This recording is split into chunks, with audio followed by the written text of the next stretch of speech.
June 8, 1944, 12:15 hours. Camp Concordia, Kansas. The metal serving trays that passed through the mess hall line that afternoon carried something that would fundamentally alter how 4,200 German prisoners of war understood their captors, their fate, and the nation they had been taught to despise. The prisoners shuffled forward in neat lines, still wearing their Afrika Korps uniforms, now faded and patched. Many had been captured in Tunisia 15 months earlier. They had survived the chaos of Kasserine Pass, the final collapse at Cape Bon, and the nightmare voyage across the Atlantic in cramped Liberty ship holds where U-boats hunted their own captured comrades. They expected nothing. Or rather, they expected what propaganda minister Joseph Goebbels had promised them about American captivity: starvation rations, forced labor unto death, and the kind of treatment that mirrored what they assumed all nations inflicted upon their enemies. The Geneva Convention guidelines posted in German on the barracks walls seemed like elaborate deception.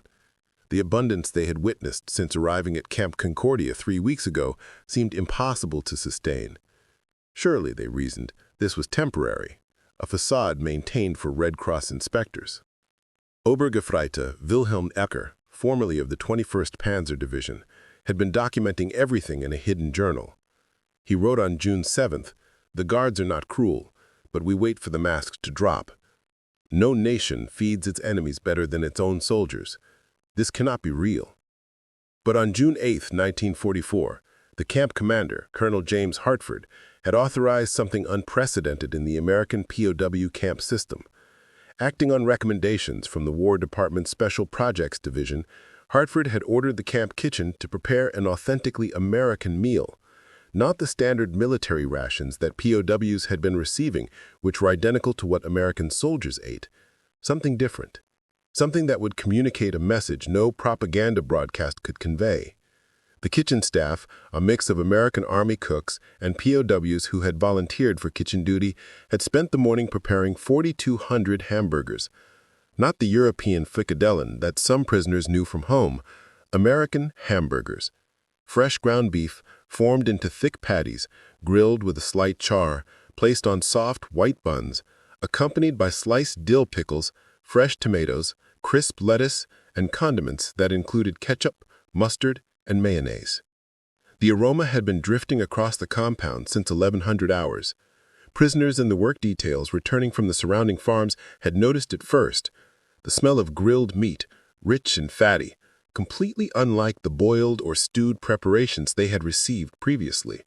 Some assumed a special meal was being prepared for the American guards. Others wondered if this was a holiday they were unaware of.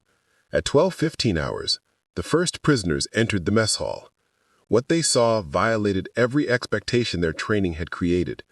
The serving line displayed not just the hamburgers, but abundance. Golden fried potatoes, coleslaw glistening with dressing, fresh fruit, and chocolate cake for dessert. Real coffee, not the ersatz grain mixture they had endured for years. Cold milk in glass bottles, condensation beating on the outside. Lieutenant Friedrich Hoffmann, formerly a company commander in the 15th Panzer Division, stood frozen at the entrance. According to his post-war testimony recorded by the Library of Congress Veterans History Project, he thought it was a test, or a trap. His mind could not reconcile this display with everything he understood about war, captivity, and the enemy he had fought. The German prisoners arriving at American camps in 1944 carried psychological burdens more complex than their physical wounds. The National Archives documents reveal that the Wehrmacht and SS had conducted extensive indoctrination about American society and what captured soldiers could expect. The indoctrination had begun long before capture. Training manuals distributed to Afrika Korps units in 1942 described America as a nation weakened by racial mixing, controlled by Jewish financiers, where workers starved while capitalists hoarded resources. The manual titled Der Amerikanische Feind, The American Enemy, copies of which were captured and translated by Army intelligence, dedicated 17 pages to describing the treatment prisoners could expect. According to these documents, American camps would feature starvation rations based on the cynical calculation that dead prisoners required no guarding. Forced labor would be extracted until physical collapse. Medical care would be non-existent. The manual specifically stated, "The Americans pretend to follow the Geneva Convention for propaganda purposes, but their treatment of prisoners mirrors their treatment of their own Negro population, brutal, exploitative, and ultimately murderous." Gefreiter Otto Reinhardt, captured at Tunis in May 1943, testified in a 1947 interview that his unit commander had gathered them before the final battle and stated, "If you are captured, remember you are already dead. The Americans will work you until you collapse, then shoot you. Better to die fighting." This indoctrination had been reinforced by years of Nazi propaganda about American society. The prisoners had been shown carefully edited footage of Depression-era breadlines. They had read newspaper articles about labor strikes violently suppressed.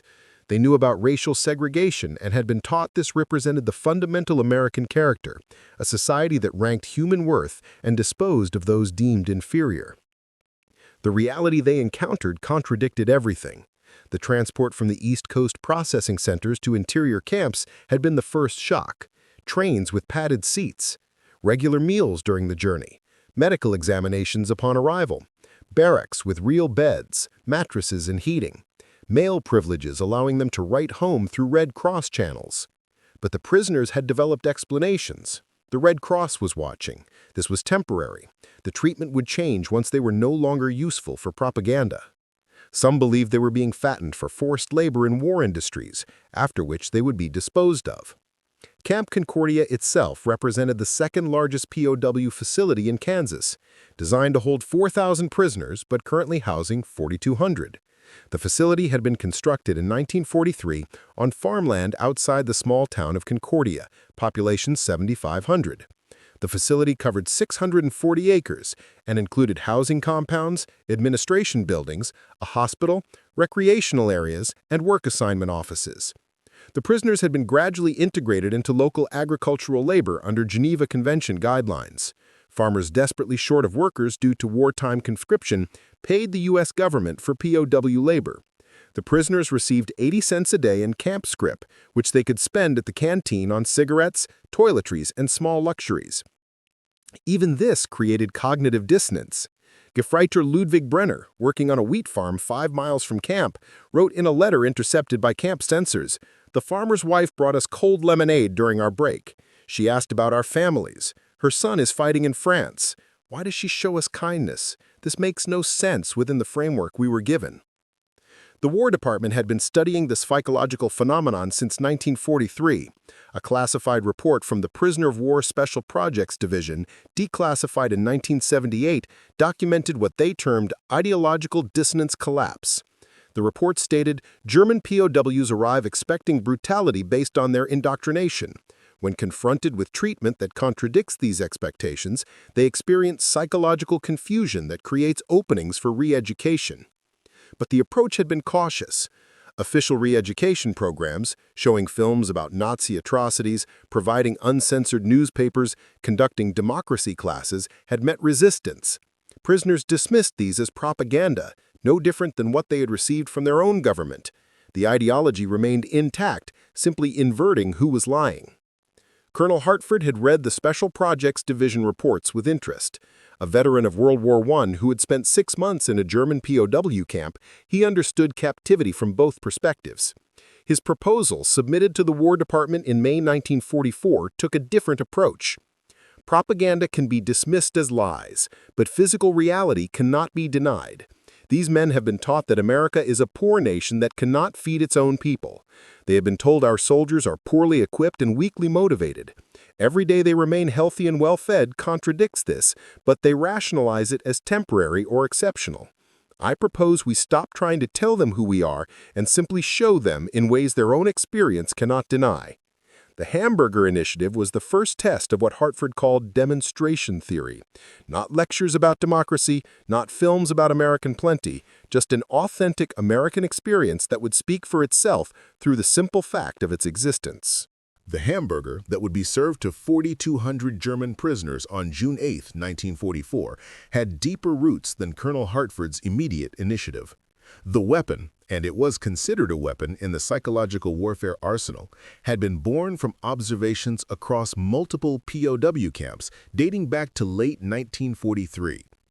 Captain Robert Thornton, assigned to the War Department's Morale Operations Branch, had been conducting systematic interviews with German POWs across 15 camps.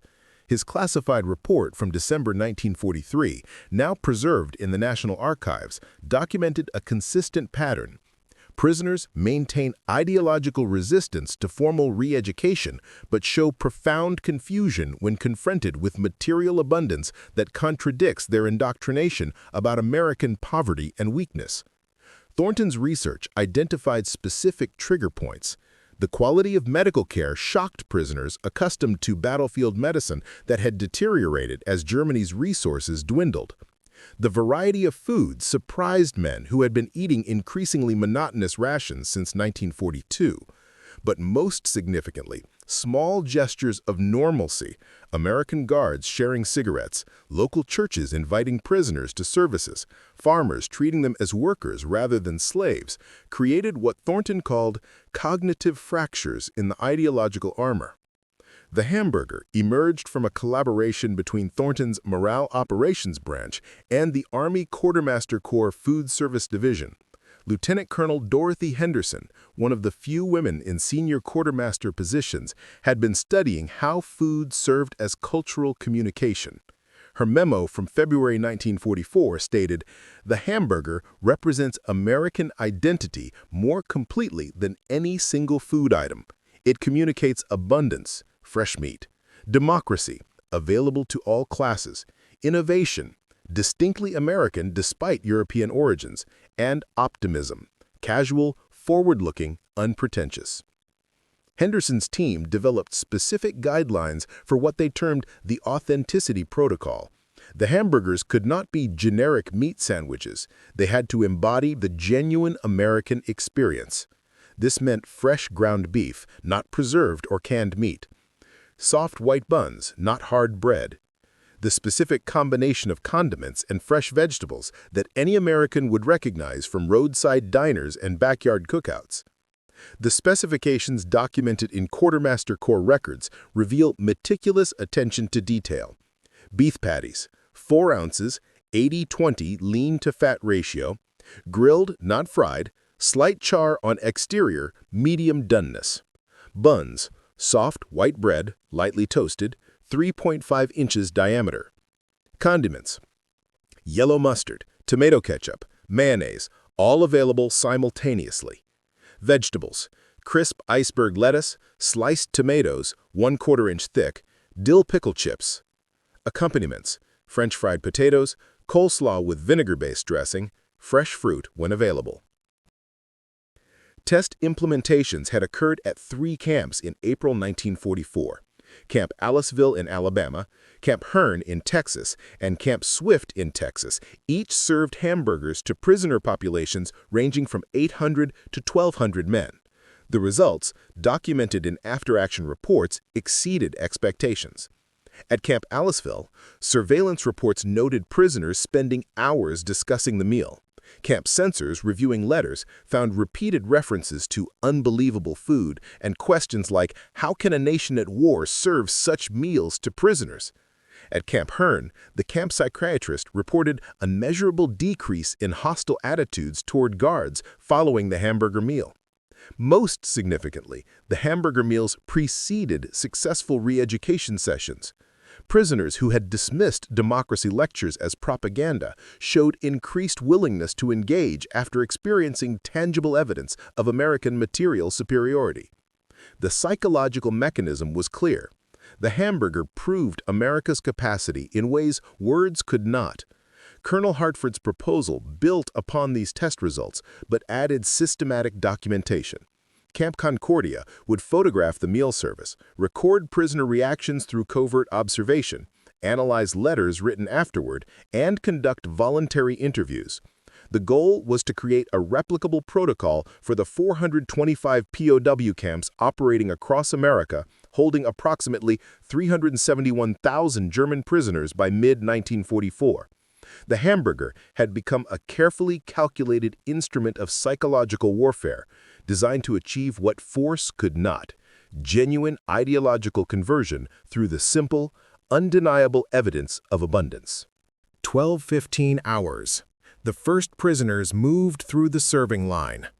Unteroffizier Ernst Vogel, formerly of the 90th Light Division, held his metal tray with both hands. According to his testimony recorded in 1983, he had steeled himself for another meal of boiled vegetables and mystery meat stew. What appeared on his tray short-circuited his capacity for rational thought.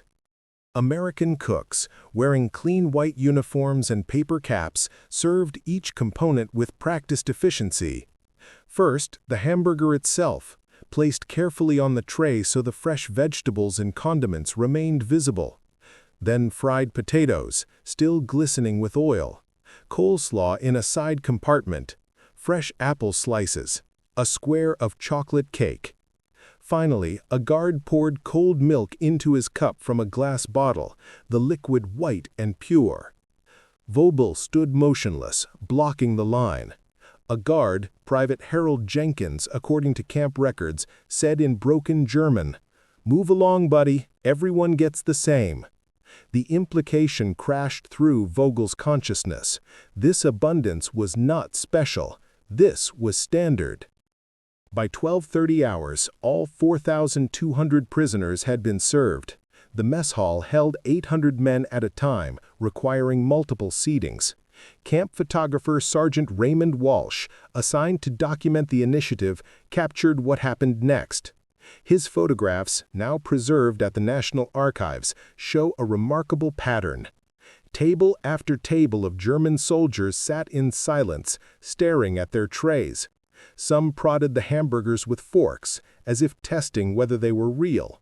Others simply looked around the room, seeking confirmation from fellow prisoners that they were seeing what they thought they were seeing. The expected sounds of a military dining facility, conversation, utensils clanking, chairs scraping, were absent. Silence dominated. Lieutenant Hoffman, the former company commander, later described his thought process. "I picked up the hamburger with both hands, the way I had seen in American films before the war. The bread was soft, completely unlike our dark military bread. I bit into it, and the taste overwhelmed me. Fresh beef, grilled, fat and juice running down my fingers, vegetables that were crisp, not boiled into submission. I had not tasted anything like this since before Stalingrad." The camp's covert observation team, positioned at discrete locations throughout the dining facility, documented reactions. Their report, declassified in 1991, noted, 12:35 hours. Prisoner consumption began slowly, tentatively. 12:40 hours. Pace increased as reality of food quality became undeniable. 12:45 hours. First prisoner returned to serving line asking if seconds were available. Informed, yes, within reason. 12:50 hours. Line formed for additional servings.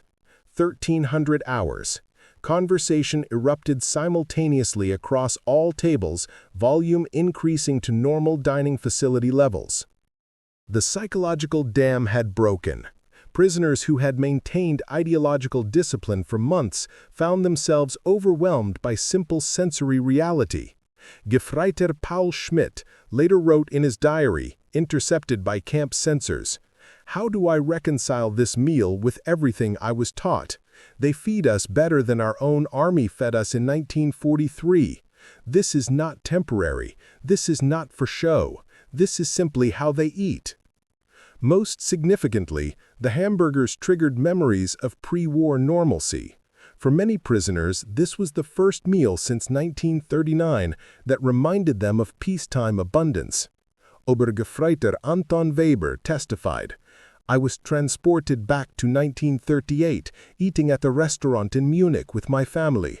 That feeling of plenty, of not calculating whether there would be enough, of simply enjoying food without anxiety. I had forgotten that feeling existed." By 1400 hours, camp censors reported a surge in letter writing.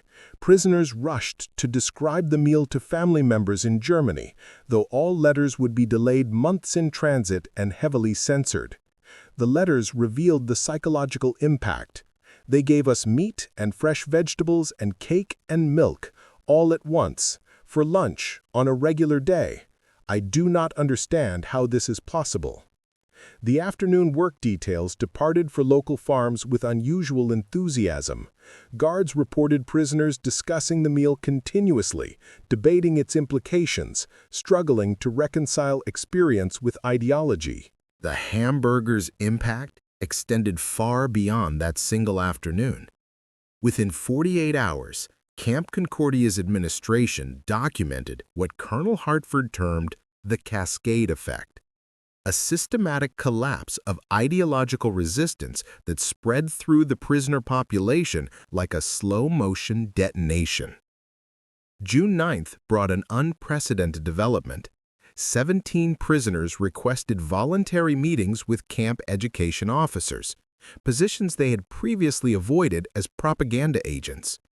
The education officers, trained in non-coercive discussion techniques, found prisoners asking questions rather than defending positions. If America can feed prisoners this way during wartime, asked Obergefreiter Klaus Hoffmann, what were we told about American weakness? What else was false? The camp's re-education program, previously attended by less than 15% of prisoners, saw enrollment jump to 43% within 1 week. Prisoners who had dismissed documentary films about Nazi atrocities as Allied propaganda began requesting second viewings, asking questions, engaging critically. The hamburger had not convinced them of anything specific, it had shattered their certainty, creating space for doubt. Mail censorship reports revealed the spreading psychological transformation. Letters home evolved from describing the meal itself to questioning fundamental assumptions. Gefreiter Ernst Ludwig wrote on June 12th, "Mother, I was taught America was weak and poor, but they feed us better than we fed ourselves in 1942. Their guards are not cruel. The farmers treat us fairly. Either everything we were told was a lie, or I am being deceived by an impossibly elaborate theater. But theater cannot sustain itself for months. Theater cannot feed 4,200 men fresh meat and vegetables daily." The most significant indicator appeared in what camp psychiatrists called future orientation. Prisoners began discussing post-war plans assuming survival and return home, replacing the fatalistic acceptance of death that had characterized earlier conversations. POWs asked about American agricultural techniques they could apply to German farms. They inquired about democratic governance structures. They requested English language lessons at unprecedented rates. By June 20th, the War Department's assessment team arrived to evaluate Hartford's demonstration theory. Their classified report documented measurable changes. Voluntary cooperation with camp authorities increased 67%. Disciplinary incidents decreased 41%. Participation in education programs rose 186%. And letters home showed 73% reduction in hostile or propagandistic content. Most remarkably, the effects spread beyond Camp Concordia. Prisoners transferred to other facilities carried stories of the hamburger meal, creating what intelligence officers termed beneficial rumor propagation. German POWs at camps across Kansas, Texas, Oklahoma, and Colorado began questioning whether their treatment represented broader American reality rather than exception. The psychological mechanism proved more powerful than direct propaganda. Major Theodore Schneider, chief psychiatrist at Camp Concordia, explained in his July report, "We cannot argue men out of beliefs they were not argued into, but we can create experiences that contradict those beliefs so fundamentally that prisoners begin the internal questioning process themselves. The hamburger works because it requires no interpretation. It simply exists, undeniably real." The broader strategic implications reached Washington by mid-July. The combined chiefs of staff received briefings on demonstration theory's potential. If German POWs could be converted through positive treatment, they might return to Germany after the war as voices for democracy and reconciliation. The investment in prisoner welfare, previously justified only by Geneva Convention obligations, gained strategic purpose. By August 1944, the Hamburger Protocol expanded to 85 POW camps across the United States. The War Department authorized monthly American experience meals featuring regional specialties: barbecue in Texas, fried chicken in the South, pot roast in the Midwest. Each meal came with the same message: this is who we are, demonstrated rather than proclaimed. The post-war impact proved Hartford's theory prophetic. Of the 371,000 German POWs held in America, approximately 23,000 requested permission to remain in the United States after repatriation, according to Immigration and Naturalization Service records. Thousands more maintained correspondence with American families and communities, building bridges across former battle lines.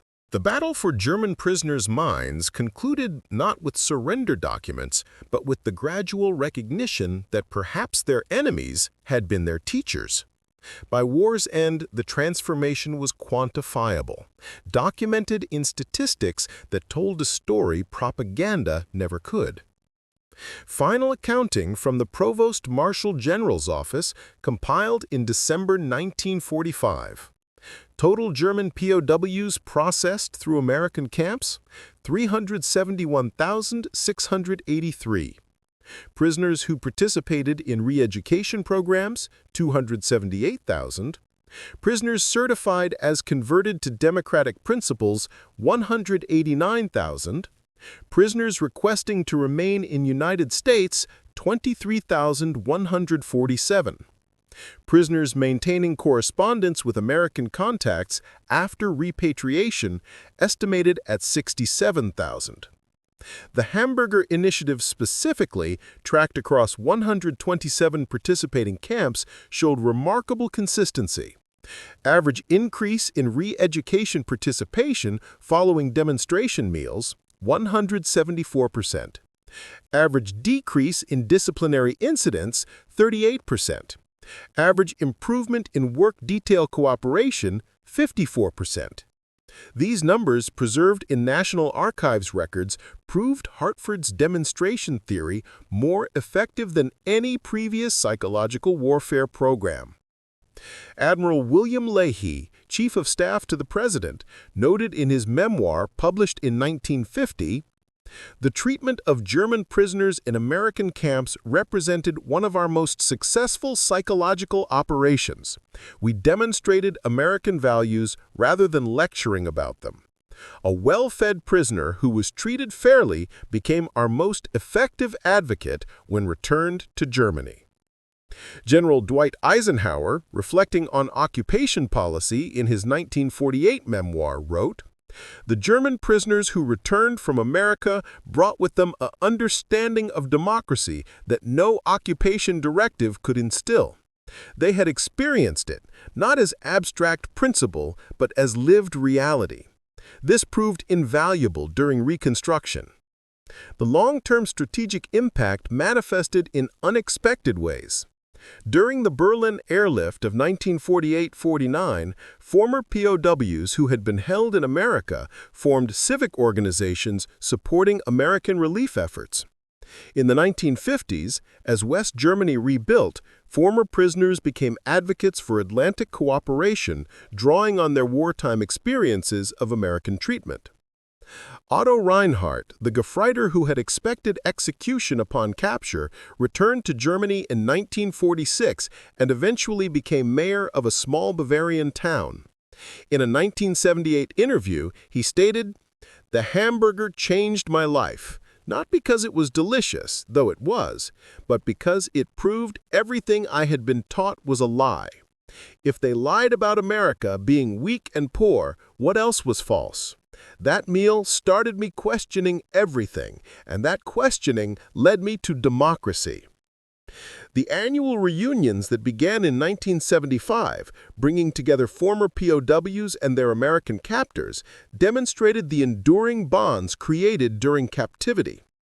At the 1985 reunion, held in Concordia, Kansas, 73 former prisoners returned to the campsite. Wilhelm Becker, the Obergefreiter who had kept a hidden journal, brought his grandchildren.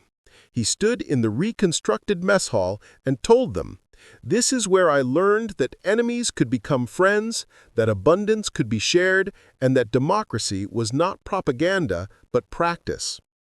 Colonel Hartford, who retired in 1956 and died in 1973, never witnessed these reunions, but his papers donated to the Army Heritage Center included a reflection written in 1954.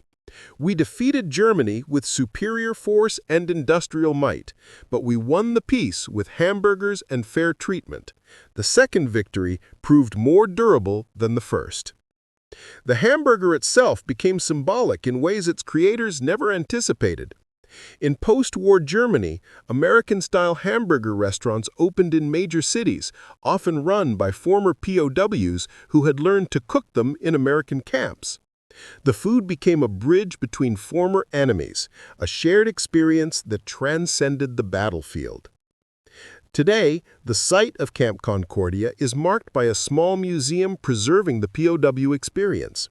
Photographs of the June 8th meal hang on the walls. Visitors, both American and German, study the images of young men discovering that their enemies were not monsters, but humans who valued fairness, abundance, and dignity.